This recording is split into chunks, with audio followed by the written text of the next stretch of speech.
Après 40 ans de VIH, la science a rendu possible pour nous de voir de moins en moins de nouvelles infections à VIH et moins de personnes qui meurent aujourd'hui du sida. Pourtant, la question demeure. Pourquoi les progrès de la science ne sont-ils pas allés de pair avec des progrès similaires dans la perception qu'ont les gens d'une personne vivant avec ou affectée par le VIH ? Aujourd'hui, de nombreuses personnes vivant avec ou affectées par le VIH sont socialement isolées. La stigmatisation, la discrimination, la criminalisation mettent le monde loin de mettre fin au sida d'ici 2030. En 2018, le Partenariat mondial pour l'action, visant à éliminer toutes les formes de stigmatisation et de discrimination liées au VIH, a été lancé par les communautés pour les communautés. Grâce à elle, les engagements mondiaux sont devenus des actions sur le terrain dans de nombreux pays à travers le monde, en rassemblant les communautés, les gouvernements, les agences des Nations Unies, les donateurs et de nombreuses organisations basées sur les droits. Le partenariat mondial soutient la suppression des lois, politiques et pratiques stigmatisantes et discriminatoires dans les 6 contextes. Avec l'adhésion de nombreux pays, nous assistons à des changements remarquables sur le terrain. En République centrafricaine, la loi a été révisée, permettant aux adolescents dès l'âge de 12 ans de se faire dépister pour le VIH sans le consentement parental. En Thaïlande, un code de conduite national a été approuvé pour mettre fin à la discrimination au travail.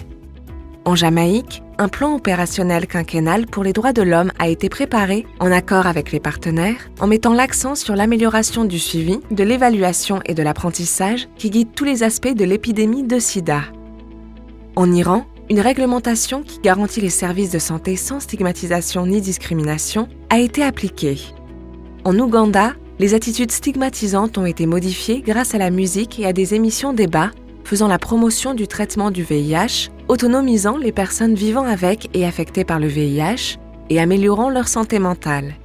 En Argentine, un nouveau projet de loi nationale sur le VIH, l'hépatite et la tuberculose a été approuvé avec une forte perspective des droits de l'homme. Nous savons maintenant que la prévention des violences, de la stigmatisation et de la discrimination et la modification des lois punitives permettront d'éviter 2,5 millions de nouvelles infections et de sauver 1,7 million de vies supplémentaires d'ici 2030. Le partenariat mondial est un moyen d'engager le monde à unir ses forces et ses efforts pour atteindre les objectifs vitaux de la stratégie mondiale de lutte contre le sida, afin que moins de 10% de toutes les personnes vivant avec et affectées par le VIH soient confrontées à la stigmatisation et à la discrimination.